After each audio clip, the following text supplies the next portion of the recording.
मुल्क में दर्जनों सियासी जमातें हैं। कुछ ऐसी हैं जो इक़्तिदार में हैं और कुछ ऐसी हैं जो फिल वक्त इक़्तिदार में नहीं हैं। बड़े बड़े एंटरप्रेन्योर्स हैं, बड़े बड़े मोटिवेशनल स्पीकर्स हैं, फिर उलमा व मशाइख भी हैं। लेकिन सवाल बड़ा सादा सा है कि मुल्क का सबसे बड़ा लीडर या विजनरी लीडर कौन है। तो आज के इस व्लॉग के अंदर आपके सामने हम वो पर्सनैलिटी रखेंगे जो मुल्क के सबसे बड़े लीडर का इस्तारा बन के उभर रही है। At this point in time मुल्क के अंदर बहुत सारे क्राइसिस हैं।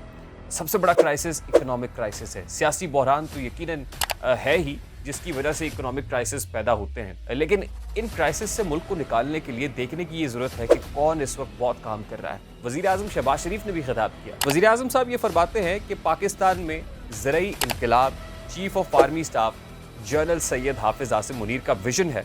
Chief of the army staff general Asim Munir जब इस तकरीब से निकल रहे थे तो 4 सहाफ़ियों से मुलाकात हो गई। जब इनकी मुलाकात हुई तो उन्होंने बहुत सारे सवालात किए, जिन सवालात का जवाब देते हुए आसिम मुनीर साहब ने जो बहुत इंपॉर्टेंट बात की वो ये की कि DGISPR जो कुछ कहते हैं वो आप समझ लीजिए कि वो मैं ही कह रहा होता हूँ। अस्सलाम वालेकुम मेरे सादा से पाकिस्तानियों, मेरा नाम रेहान तारिक है और आप मेरा यूट्यूब चैनल और फेसबुक पेज देख रहे हैं। मुल्क में दर्जनों सियासी जमातें हैं। कुछ ऐसी हैं जो इक़्तिदार में हैं और कुछ ऐसी हैं जो फिल वक्त इक़्तिदार में नहीं हैं। बड़े बड़े सनतकार हैं, बड़े बड़े एंटरप्रेन्योर्स हैं, बड़े बड़े मोटिवेशनल स्पीकर्स हैं, फिर उलमा व मशाइख भी हैं।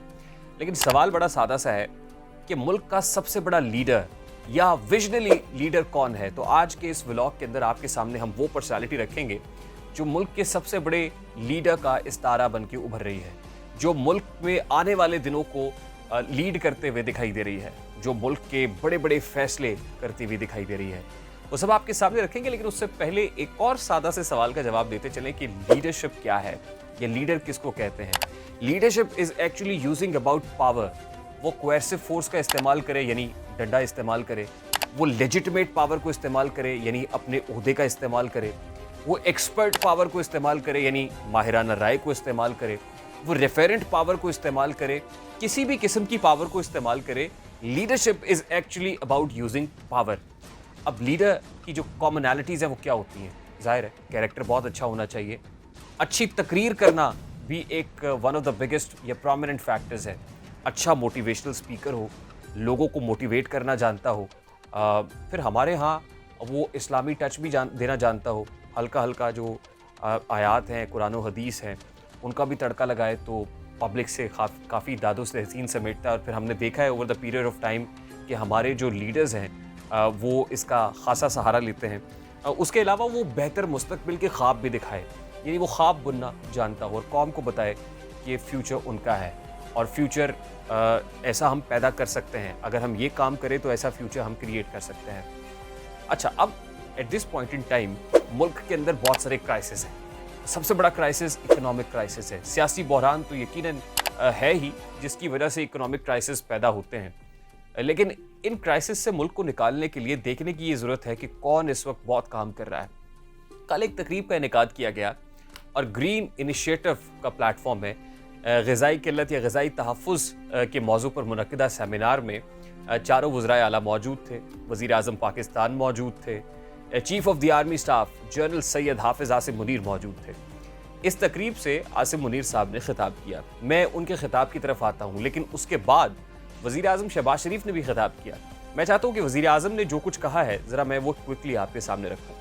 वज़ीर आज़म साहब ये फरमाते हैं कि पाकिस्तान में ज़रई इनकलाब, chief of army staff general Syed हाफिज़ आसिम मुनीर का विजन है, जिससे आइंदा 5 सालों में $50 अरब तक सरमायाकारी और 40 लाख मुलाजमतों के मौके पैदा होंगे। आप समझ गए कि मुल्क में ज़रई इनकलाब का विजन जनरल सैयद हाफिज़ आसिम मुनीर का विजन है। ये मैं नहीं कह रहा, ये हमारे प्राइम मिनिस्टर कह रहे हैं, prime minister of the country Shahbaz Sharif साहब। फिर वो ये कहते हैं कि ज़राअत की मजबूती से मुझे या सिपा सालार को कर्ज मांगने की ज़रूरत नहीं होगी। मुझे या सिपा सालार को ये भी बता रहे हैं कि कर्ज मैं अकेला नहीं मांग रहा था, बल्कि chief of the army staff को भी कर्ज मांगना पड़ता है। फिर अगली जो इंपॉर्टेंट बात वो कर रहे हैं जाली अद्वियात का हवाला देते हुए कि मुल्क में जाली अद्वियात हैं। इवन ना सिर्फ ये कि ऐसी अद्वियात जो इंसान इस्तेमाल करते हैं, बल्कि कीड़े मकोड़ों को मारने के लिए ज़राअत के अंदर जो अद्वियात इस्तेमाल होती है वो भी जाली हैं। और कहते हैं कि अगर जाली अद्वियात को पकड़ना है तो उसके लिए भी आर्मी एक्ट लागू करना चाहिए। यानी वो आर्मी एक्ट की लेजिटिमेसी पर बात कर रहे हैं اور آرمی ایکٹ کو جسٹیفائی کر رہے ہیں. شاید پولیٹیکل ڈومین میں آرمی ایکٹ جس طرح سے استعمال ہو رہا ہے وہ آرمی ایکٹ کا جواز پیدا کر رہے ہیں کہ ملک میں اگر بڑی بڑی چیزوں کو, کیڑے مکوڑوں کو, جعلی ادویات کو, ناسوروں کو جڑ سے اکھاڑنا ہے تو آرمی ایکٹ ایک واحد راستہ ہے. اچھا, یہ باتیں ہو گئی chief of the army staff سے متعلق کچھ, اور زرعی انقلاب سے متعلق وزیر اعظم شہباز شریف صاحب کی. اور پھر وہ یہ کہتے ہیں کہ سپہ سالار نے یہ جو گرین پاکستان انیشیٹو ہے نا اس کا مشورہ دیا تھا, اور وہ کہتے ہیں ویسے تو chief of the army staff نے اپنی تقریر میں کہا کہ یہ شہباز شریف صاحب کا انیشیٹو ہے, لیکن شہباز شریف صاحب نے آ کے یہ بات واضح کر دی کہ میرا نہیں ہے, یہ آرمی چیف کا انیشیٹو ہے اور آرمی سچ بات کرنی چاہیے, سچ بولنا چاہیے کہ یہ انہی کا انیشیٹو ہے اور ہم اس کے پیچھے کھڑے ہیں, یعنی ہم ان کا ساتھ دیں گے. اچھا, یہ باتیں بڑی انٹرسٹنگ لگی مجھے. اس کے بعد جب chief of the army staff جو پہلے اس سے خطاب کر چکے تھے ان کی تقریر سننے میں آ رہا ہے کہ بہت جذباتی تقریر تھی, اور جو واقفان حال ہیں جو موقع پر موجود تھے, کیونکہ آرمی چیف کی اس تقریر کو نہ تو براہ راست ٹی وی کے اوپر نشر کیا گیا, نہ ہی اس کی کچھ کلپنگز دکھائی دے رہی ہیں. ہو سکتا ہے مصلحت کے تحت ریکارڈ تو کی ہوں, لیکن یہ انسٹرکشنز ہوں, اسٹینڈنگ آرڈرز ہوں کہ آپ نے آرمی چیف کی تقریر کو کسی بھی جگہ پر پوسٹ نہیں کرنا ہے یا لائیو نہیں نشر کرنا ہے. واقفان حال یہ بتاتے ہیں کہ جس وقت آرمی چیف تقریر فرما رہے تھے تو ان کی تقریر کے اندر قرآن و حدیث کے حوالہ جات تھے, قرآن کریم کی آیات تلاوت کر رہے تھے اور پھر ترجمہ بھی کر رہے تھے, اور ایک ایسا جذباتی ماحول پیدا کر دیا کہ نعرہ تکبیر کی فضا میں نعرہ تکبیر کا نعرہ جو ہے وہ گونج رہا تھا, اور لوگ جو ہے اس وقت ایسی کیفیت کے اندر تھے کہ ان کا ایمان تازہ ہوتا ہوا دکھائی دے رہا تھا, بڑے موٹیویٹڈ تھے. اور ظاہر ہے کہ قرآن کریم کے ماننے والے جب اس طرح کی باتیں ایک چیف کر رہا ہو, آرمی چیف کر رہا ہو, اور اتنے بڑے مجمع کے سامنے کر رہا ہو, اور پھر لوگ یہ دیکھ رہے ہوں کہ آرمی چیف نہ صرف قرآن کریم کی آیات کو تلاوت کر رہا ہے بلکہ اس کا ترجمہ بھی پڑھ کر بیان کر رہا ہے اور موضوع کی مناسبت سے حوالہ جات دے رہا ہے قرآن و حدیث کے, تو ظاہر ہے لوگ بڑا اس کو ریلیٹ کر رہے تھے, بہت اچھا محسوس کر رہے تھے, ان کی آنکھوں میں چمک تھی, بڑا جذباتی ہو گئے تھے, اور پھر دیوانہ وار نعرے فضا میں بلند کیے جا رہے تھے. جب آرمی چیف یہ کہہ رہے تھے کہ آپ نے حوصلہ نہیں ہارنا ہے, ہمت نہیں ہارنی, مایوسی کفر ہے, تو وہ کہہ رہے تھے کہ لا تقنطوا من رحمت اللہ, کہ اللہ تعالیٰ کی رحمت سے مایوس نہیں ہونا چاہیے. اور پھر وہ یہ بھی کہہ رہے تھے کہ جو اس وقت مایوسی پھیلا رہے ہیں وہ ٹھیک نہیں کر رہے, وہ وطن دشمن عناصر ہیں. اور بہت ساری ایسی چیزیں ہیں جو chief of the army staff کل اپنی تقریر میں کر چکے ہیں. اور پھر انہوں نے یہ اعداد و شمار کے ساتھ بتایا ہے کہ یہ جو زرعی انقلاب ہے اس سے پاکستان کی اکانومی کیسے بہتر ہو سکتی ہے. وہ انہوں نے یہ بتایا ہے کہ یہ انیشیٹو اصل میں ہے کیا, اور آنے والے دنوں میں کتنی ملازمتیں پیدا ہوں گی, گندم کی پیداوار کتنی بڑھ جائے گی, ہم کیسے ایگریرین اکانومی کے اندر کنورٹ ہو سکتے ہیں. تو chief of the army staff نے مسلمانوں کی جو حالت ہے اور پاکستانیوں کی حالت ہے اس پر بھی روشنی ڈالی. وہ کیا کہہ رہے ہیں ذرا ٹو بی پرسائز میں آپ کے سامنے رکھتا ہوں کہ مسلمانوں کے لیے دو ہی حالتیں ہیں. جب اس پر مصیبت آتی ہے تو وہ صبر کرتا ہے, جب خوشی ملتی ہے تو وہ شکر کرتا ہے. ہم پاکستان کی معاشی ترقی کے لیے ہر ممکنہ تعاون کا یقین دلاتے ہیں. بحیثیت ادارہ مکمل جافشانی اور قلب و روح کے ساتھ یقین دلاتے ہیں. جو لوگ ہر وقت عوام میں مایوسی پھیلاتے ہیں کہ پاکستان تباہ ہو گیا, وہ صرف جھوٹا پروپیگنڈا کرتے ہیں. آرمی چیف نے قرآن پاک کا حوالہ دیتے ہوئے کہا کہ اللہ کی رحمت سے مایوس نہ ہونا, اللہ کی رحمت سے مایوس صرف کافر ہوتا ہے, کافر مایوس ہوتے ہیں, مسلمان مایوس نہیں ہوتے. پاکستان نے ترقی کی منازل طے کرنی ہے, دنیا کی کوئی طاقت پاکستان کو ترقی کرنے سے نہیں روک سکتی. ہمارے پاس ہر طرح کا پوٹینشیل موجود ہے, یہ پوٹینشیل پاکستان کو عروج پر لے جا سکتا ہے, اور مسلمان کے لیے نا امیدی کفر ہے. پھر وہ کہتے ہیں کہ اگر اس منصوبے کی بات کی جائے تو ڈیٹیلز یہ بتاتی ہیں کہ اس منصوبے کی نگرانی بھی director general strategic projects major general Shahid Nazir کریں گے. یہ کوئی پولیٹیکل آدمی نہیں ہے بلکہ فوج کے آدمی ہے, تو اس کا مطلب ہے کہ فوج نے اس پروجیکٹ کی کمان سنبھالی ہوئی ہے. یہ پروجیکٹ فوج کا ہے اور حکومت پیچھے پیچھے, اور شہباز شریف صاحب کا یہ جملہ کہ ہم آپ کے پیچھے ہیں یہی کافی ہے بتانے کے لیے کہ اس وقت حکومت کے جو کار سرکار ہیں وہ کیسے چل رہے ہیں. Chief of the army staff general Asim Munir جب اس تقریب سے نکل رہے تھے تو 4 صحافیوں سے ملاقات ہو گئی. ان صحافیوں میں ہم نیوز کے اینکر سمر عباس تھے, پھر سینئر صحافی حسن ایوب تھے, تنزیلہ مظہر صاحبہ تھیں, اور رحمان اظہر تھے, ایکسپریس نیوز سے وابستہ صحافی ہیں. جب ان کی ملاقات ہوئی تو انہوں نے بہت سارے سوالات کیے, جن سوالات کا جواب دیتے ہوئے عاصم منیر صاحب نے جو بہت امپورٹنٹ بات کی وہ یہ کی کہ D G I S P R جو کچھ کہتے ہیں وہ آپ سمجھ لیجئے کہ وہ میں ہی کہہ رہا ہوتا ہوں. یعنی اگر D G I S P R بہت اگریسو ہے تو سمجھ لیجئے کہ chief of the army staff بہت اگریسو ہے, اور خاص طور پہ D G I S P R نے جو پریسر دیا पिछले दिनों, और उसमें जो कुछ बातें की, आर्मी एक्ट के तहत ट्रायल की, मिलिट्री कोर्ट में, और शरपसंद अनासर को जड़ से उखाड़ फेंकने की, मास्टरमाइंड्स के खिलाफ कार्रवाई करने की, तो आर्मी चीफ की हिमायत का जो बोझ है वो उस पलड़े में है। तो इसका मतलब है कि आने वाले दिनों में ये सब कुछ तो होगा, क्योंकि आर्मी चीफ ये समझते हैं कि ये होना चाहिए।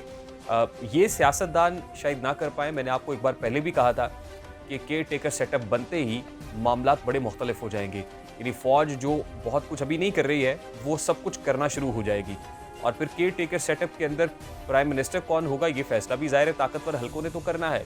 इस हवाले से मोहसिन बेग का नाम भी बहुत मजबूत उम्मीदवार के तौर पर बड़ा स्ट्रॉन्ग समझा जा रहा है, और वो लॉबिंग भी कर रहे हैं। मैं ज़रा हल्का सा इशारा आपको और देता चलूँ कि कार्य सरकार इस वक्त कैसे चल रहे हैं। अगर हम पॉलिटिकल डोमेन में बात करें तो इमरान खान साहब को ठिकाने लगाने के लिए राना सनाउल्लाह साहब ने बड़ी बड़ी बातें की। वैसे हो जाएगा, ऐसे गिरफ्तार हो जाएंगे, ऐसे धर लिए जाएंगे, हम अगर करना चाहें तो फौरी हो जाएंगे। लेकिन आ गई जान शिकंजे अंदर। 9 मई को जैसे ही इंसिडेंट हुआ तो हमने पीटीआई को डब्बे में बंद होता हुआ देखा, क्योंकि जब फौज के साथ टकराव हुआ चेयरमैन पीटीआई का, तो उस वक्त चेयरमैन पीटीआई के जो बैजेस हैं वो उतार लिए गए, उनके जो पोस्टर्स हैं वो फाड़ दिए गए, उनकी जो जमात है उसको डब्बे में बंद कर दिया गया। यानी वो काम जो सियासतदान या हुकूमत नहीं कर सकती थी वो आर्मी चीफ ने कर दिया।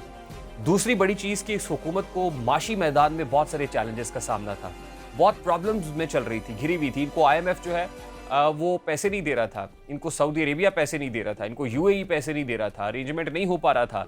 लेकिन ultimately chief of the army staff ने जब इंटरवीन किया, और शहबाज शरीफ साहब खुद बता चुके हैं कि फिर मुझे और आर्मी चीफ को कर्ज ना मांगना पड़ेगा, यानी कर्ज मांगा गया, और ultimately chief of the army staff को ये जमानत इंटरनेशनल जो लैंडिंग एजेंसीज हैं या क्रेडिटर्स हैं, आर्मी चीफ की जमानत पर ये पैसे मिल गए।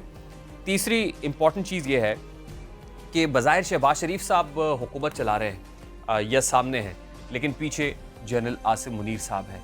यानी मुल्क को कैसे चलाना है, क्या होना है, ये सब फैसले अब एक शख्स के हाथ में है। तो मुझे अगर सम अप करने दीजिए और ये कहने दीजिए कि इस वक्त अगर कोई विजनरी लीडर है या मुल्क को लीड कर रहा है या सबसे बड़ा लीडर है, तो वो जनरल सैयद हाफिज़ आसिम मुनीर साहब हैं, क्योंकि बाकी सारे बिल्कुल ही इनकॉम्पिटेंट हैं, बड़े ही नाहल हैं।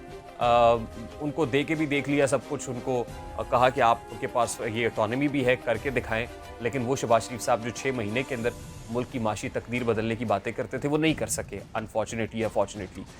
अब आगे क्या होना है, यानी हमारा मुस्तकबिल का सियासी मंजरनामा या मुस्तकबिल के हालात क्या होंगे, तो इन सब चीज़ों को अगर एक्स्ट्रापोलेट करके देखा जाए तो आगे केयर टेकर सेटअप बननी है। केयर टेकर सेटअप में प्राइम मिनिस्टर कौन होगा, आपके ख्याल में ये फैसला शहबाज शरीफ करेंगे? बिल्कुल नहीं। ये आसिफ अली जरदारी करेंगे? बिल्कुल भी नहीं। ये नवाज शरीफ करेंगे? हरगिज़ नहीं। बल्कि ये फैसला भी वही करेगा जो मुल्क की बागडोर संभाले हुए है और जो समझते हैं कि मुल्क को अंधेरों से निकाल सकते हैं। जाहिर है जो ताकतवर लोग हैं वही करेंगे। उसके बाद इलेक्शन फ्रेमवर्क क्या होगा ये तो बाद की बात है। ये केयर टेकर सेटअप कितनी देर का होगा, सबसे पहले तो इस सवाल का जवाब हमें चाहिए ना। इस सवाल का जवाब भी वही देंगे जो मुल्क की मईशत को बेहतर करने की बात कर रहे हैं और जो ये समझते हैं कि मुल्क को बेहतर होना चाहिए। मायूसी कुफ्र है, मुल्क को अंधेरों से निकाल के उजालों की तरफ लेकर जाएंगे। तो प्रैक्टिकली वो लोग जिन्होंने अपने हाथ में कमान ली हुई है वही करेंगे। फिर आने वाली हुकूमत किसकी होगी ये फैसला करना तो बहुत से ऐसे लोगों को चाहिए जो मेरे सादा से पाकिस्तानी है, लेकिन ये फैसला भी जाहिर है वही करेंगे जो इस फैसले का इख्तियार रखते हैं। उसके बाद क्या होगा वो फैसला भी वही करेंगे जो ताकत रखते हैं, जिनके पास कोएर्सिव फोर्स है, जिनकी लेजिटिमेसी है। जाहिर है बहुत सारे फैसले ऐसे हैं जो होने हैं। अब बहुत से लोगों का, यूँ कहिए सादा से पाकिस्तानियों का ये ख्याल है कि चेयरमैन पीटीआई ठिकाने लग गए, बोरी बिस्तरा गोल हो गया, तो उसके बाद अब नवाज शरीफ का कुर्रा निकल आएगा या आसिफ अली जरदारी का कुर्रा निकल आएगा। तो मैं आपको ये बता दूं कि अभी तक जो हुकूमत के चंद दिन रह गए हैं, चंद दिन की मेहमान रह गई है, जो असल में पाकिस्तान को चलाने की बात कर रहे हैं ना, वो भी चाहते हैं कि बस चंद दिनों के अंदर ये मामला करके जान छोड़ें, ये जाएं, क्योंकि ये आजमाए हुए लोग हैं, ये इनकॉम्पिटेंट लोग हैं, ये देख लिया हमने ये क्या कर सकते हैं। ये इन्होंने अपने केसेस माफ़ कराने थे और ये सारा कुछ करा लिए हैं। सुलेमान शहबाज भी इक्वट हो गए। आने वाले दिनों में अब जो केयर टेकर सेटअप है वो पंजाब की तरफ पे हो सकता है, जैसे ऐसे चल रहा है यहाँ पे सूरत हाल, वैसे वो, क्योंकि ये सक्सेसफुल मॉडल है, تو وہ کتنی دیر تک چلنا ہے؟ ہو سکتا ہے لمبا چلے، مزید آگے چلے. اور جو لیڈرشپ کوالٹیز ہیں وہ تو میں نے آپ کو بتا دیا کہ ہیں. لیڈ کرنا تو جانتے ہیں، ملک کو بہتر کرنا، ملک کو لیے پروجیکٹس لگانا، ملک کے لیے پیسے لینا، ملک کے لیے گارنٹیز دینا. اور انٹرنیشنل جو کریڈیٹرز ہیں وہ بھی سیاستدانوں کی گارنٹیز تو مانگتے نہیں ہیں، کیونکہ ان کو پتہ ہے یہ چند دن کے مہمان ہیں، اور خاص طور پہ اس وقت یہ تو بڑے ہی تھوڑے ہی دن کے مہمان رہ گئے، تو ان کو ضمانت کون دے گا؟ اصل میں ضمانت تو وہی دیں گے جو اصل ضامن لوگ ہیں، جو اصل طاقتور لوگ ہیں. تو یہی سکسیسفل ماڈل ہے اور مجھے یہی چلتا ہوا نظر آ رہا ہے. اور جیسے سہیل وڑائچ صاحب نے کہا تھا کہ یہ کمپنی نہیں چلے گی، تو یہ والی کمپنی جس میں یہ سیٹ اپ ہے یہ تو شاید نہ چلے، لیکن الٹیمیٹلی جو بڑی کمپنی ہے، بڑی کمپنی وہی کمپنی رہے گی اور وہی چلے گی. مجھے ریحان طارق کو اجازت دیجیے، اپنا بہت سارا خیال رکھیے گا. السلام علیکم.